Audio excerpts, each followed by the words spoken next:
AkronHipHop.com. The Reporter, newspaper, online.com, and hard copy. It's Cat Israel with a special edition of Akron Local News. Honest, fair, black everywhere. Speaking of black everywhere, see where we're at right now. We at the Second Baptist Church, and before I get to this very special interview, we had a special event today. I want to give you a quick highlights, which is what you ought to see real quick. You're going to see SharJohnson.com do some interviews. You're going to see Smooth in the morning, in the AM. He got a special interview too. We're going to show highlights of what happened during this special event. And right now, I got a very special guest. Please can you tell everyone who you are and what you represent? My name is Minister Jalan Finney. I'm an associate minister here at Second Baptist Church. Now, we appreciate your involvement in this special event. And right now, we had a special event, as you can see on my shirt, Mr. Sean Fan Jr.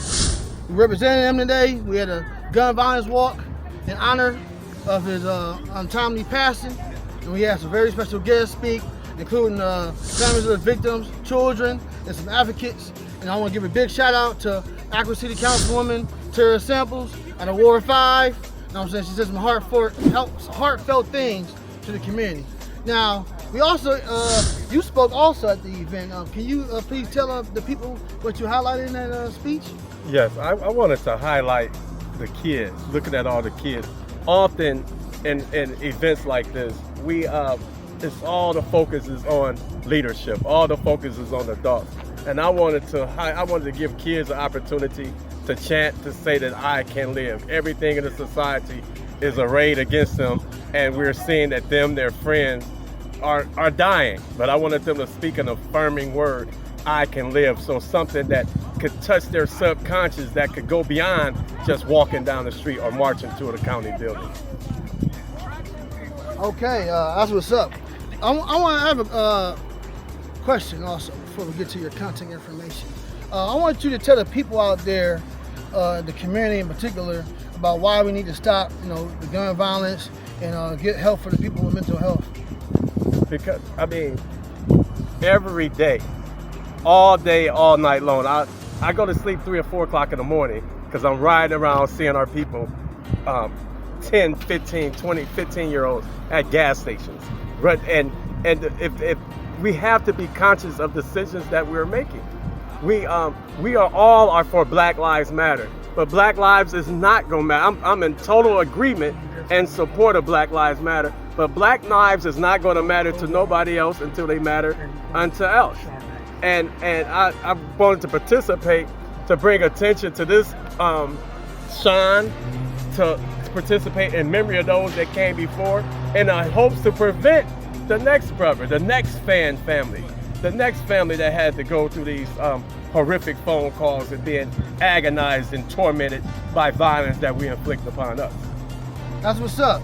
Now, before we wrap up, you want to have your contact information. They can find you on social media and phone number? Yes, you can find me on social media at Jalan, that's JALANDR Finney, FINNEY. And I'm here every morning, every Sunday morning, Second Baptist Church at 11 o'clock.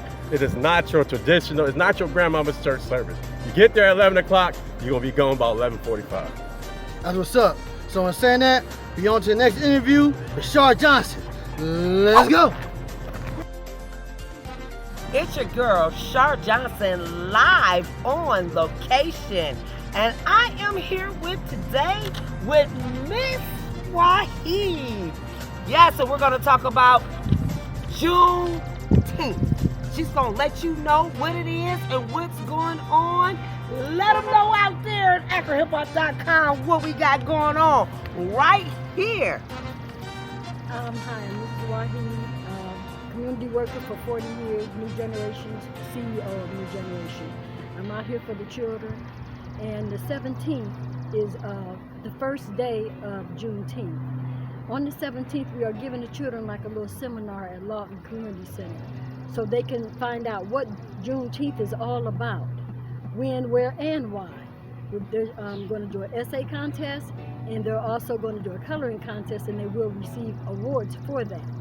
On the 18th, we will be at Kerr Park, and it's family, food, and fun. And we're going to have games from old school, hopscotch, double dutch, marbles. This is what we want to bring back to the community with our children. Because if we teach the children as we used to teach them, maybe things will come back together again. Okay, so if they want to get in contact with you and call you to say how they want to participate or how that they can get the word out, they need to contact you, and I want to make sure I'm giving them the right number. That is 330-780-4366. You want to get in contact with Miss Waheed. This is Juneteenth, and it starts on the 17th. That's Youth Day. The 18th is Family Day. And the 20th, I want to make sure I say it correctly. It is the Kahani tribe. Did I say it right? Kanuni. It's the Kanuni tribe. You want to come out and participate. We've been locked up this past year. And like she said, you want to make sure that the youth know what's going on, what Juneteenth is about. This is your girl, Shar Johnson, live on location with Miss Waheed, talking about Juneteenth, AkronHipHop.com. And if you don't know, this is not reality TV. And this is not reality radio. This is reality. And when you know better, do better. Guess we can take these off now, huh? What's happening? It's your main man, Smooth, Mecca Media Morning Show. I am here. Yes, sir. With the most greatness, the most high. My man right here. Just brother. Brother, Steve Mohammed. Yes, what's sir. going on with you, man? Smooth, doing good. Now, we out here live on location. We was out Yes, here sir. Second Baptist Church. doing something for Brother Sean. Yes, sir. Explain to the people what was going on and how was the turnout. The turnout was beautiful in terms of young people. Yes. And I meant to announce when we had comments, Brother Smooth, that this was going to be my last walk because I'm tired of this. But Brother Jalen already had checked in on that. Okay. But we came down today because, of course, Sean, our little brother, he was a junior in the mosque when he was a youngster. Mm-hmm. Grew up to be a fine young man, husband, father, all of that good stuff, man. And overall, a good brother. And he got killed at work. I was just getting the details from one of the family members, brother, and I just could not believe it. Right. You know, but that has all happened. We lost brother, and now we wanted to come out today to honor that, to remember him, to also speak to gun violence, to also speak to mental health issues and concerns, and the importance of us as men standing up and roaring loud like the lioness kings that we are, you know, to bring order back to our community. This was on the heels of a shooting that happened at the transit center, which is on a stone's throw from where we are right now. Right, speak on that. And unthinkable. I'm driving down Broadway and I see all these police vehicles at the transit center, and I know, okay, this is something serious, probably a shooting, maybe somebody died. And later we would find that to be true. But it's in the middle of the day.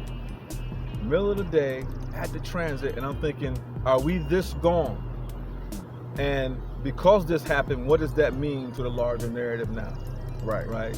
So now the men have to stand up. This is not going to go away.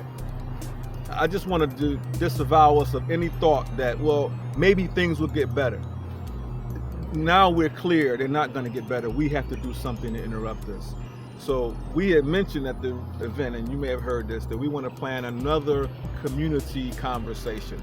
I've been really trying not to do it because it's a lot of hard work, but the people need to be brought together now that COVID is starting to wane a little bit. Right.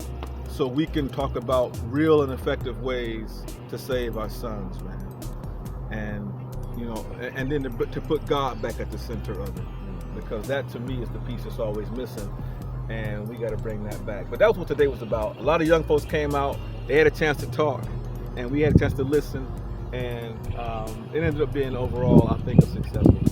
It's about the kids, man. The kids needed to hear that message that was going on.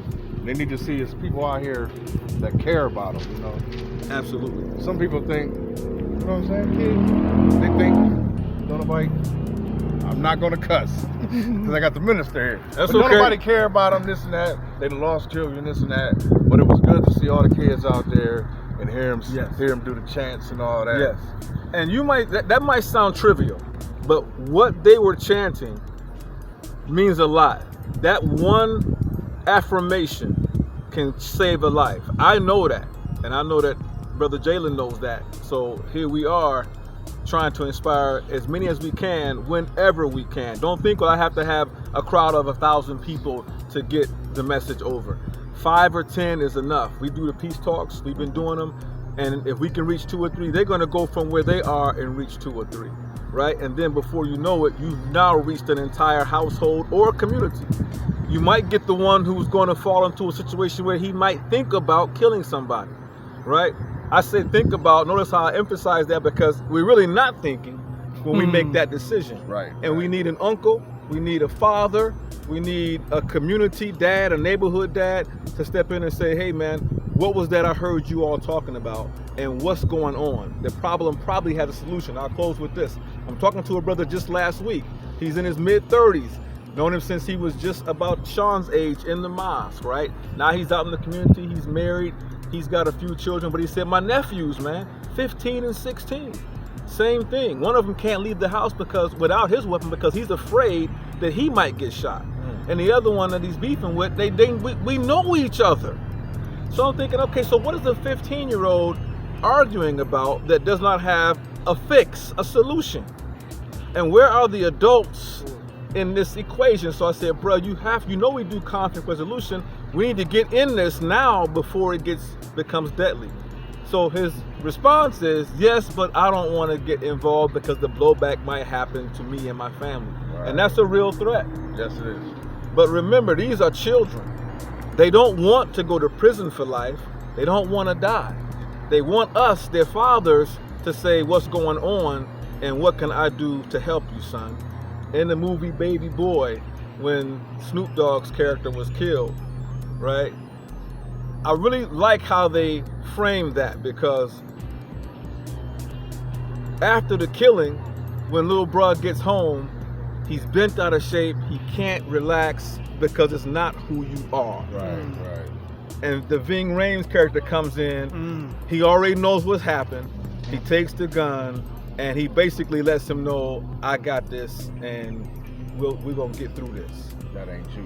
Right, this is not who you really are, young brother, and we're gonna find a way for you to fix it. So, what am I saying that for? We gotta be that before the shooting with our young sons, man, and our little nephew, and the little brother that you make eye contact with at the transit, in the community, when they see AkronHipHop.com and they are inspired by what they see, then now we need to talk to you personally. We need to have a real bond, right? The energies need to exchange. So we can remind you and plant the thought that yes, you are not a killer. Really, you're the exact opposite of that. Your nature is righteousness. Your nature is divine. You are a God, little g, sons of the Most High God, big G. That's your identity. But more than that, I know you got to close out. This is your time. This is your world. And the new reality is in you. It's in your testicles, man. But you don't know that because nobody has told you that. But now you do know. So that's why the bullseye is on your back, because if we get rid of you, the enemy thinking, then we stay in power. And we're going to get you to get rid of you. That's what's actually going on here. We got to win that one back. I'm going to give it up one time for Brother Steve right there. So, they want to find you, they want to catch you. They want to hear some more words, the mosque, but can we bum rush in there without masks? We're still not having mosque meetings yet. Okay. NOI.org is the website. And of course the contact is still the same, 877-657-3738, 657-3738. That's the contact number to reach our voicemail. Leave us a message and we will call you right back. And if you want to find me, I'm always, just about 24 hours a day, Copley and Hawkins on the west side. That's where we get it done. Saturday is usually the best day, but anytime in the afternoon, late evening, or Saturday midday, that's when you can find us out. Well, Steve, thank you for coming out right here. Smooth. Make a meeting morning, so y'all see that right there. Man, it worked me out today. And man, what a event, man. We honored Sean Fan Jr. I'm saying we did our thing. Shout out to everybody who participated. I'm saying from the first to the last to the first. all the speakers. They have some very powerful, you know what I'm saying, powerful, positive things to say to the children and the ones who came out. So in saying that, if you want us to come out to your event, got anything popping out there, please contact us at 330-932-26. Wait a minute. Mess that up. 937. 2632. If you want us to come out to your event, let us know. Or call us at 330-937-2632. Or you see us out and about, holler at us. So in saying that, this Cat Israel with special edition of Akron Local News. I'm there, like everywhere. We everywhere.